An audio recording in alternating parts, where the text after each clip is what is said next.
A California man was finally vindicated nearly 40 years after being wrongly convicted of killing his ex-girlfriend and her 4-year-old son after DNA tests proved his innocence. Richard Coley, 70, was immediately released from a state prison in Lancaster on Wednesday after Gov. Jerry Brown issued a pardon of the wrongly convicted man.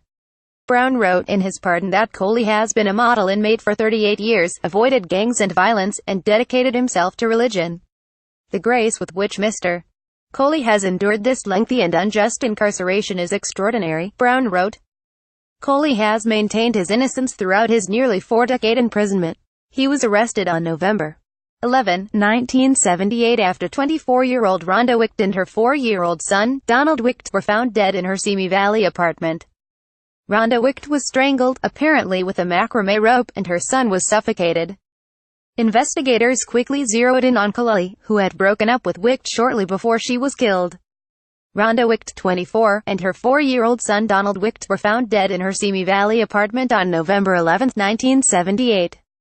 Simi Valley Police. Coley's first trial in 1979 resulted in a hung jury, with jurors unable to resolve an impasse that left them 102 in favor of guilt, according to a news release issued by the police chief and district attorney.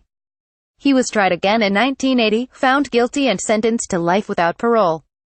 Brown said he asked the state parole board to look into Coley's conviction more than 2 years ago, and former law enforcement officials said they believed he was wrongly convicted or framed. Simi Valley Police Chief David Livingstone and Ventura County District Attorney Gregory Totten, who have supported Coley's request for clemency in past, said they cannot stand by the evidence used in his conviction. Livingstone and Totten said they began reviewing the case last year after a retired detective raised concerns about Coley's guilt. The trial court had ordered evidence destroyed after Coley exhausted his appeals, but investigators retrieved records from Coley's relatives and located biological samples at a private lab. Using advanced techniques not available at the time of his trial, technicians did not find Coley's DNA on one key piece of evidence used in the conviction, but they did find DNA from other people, whom authorities have not publicly identified.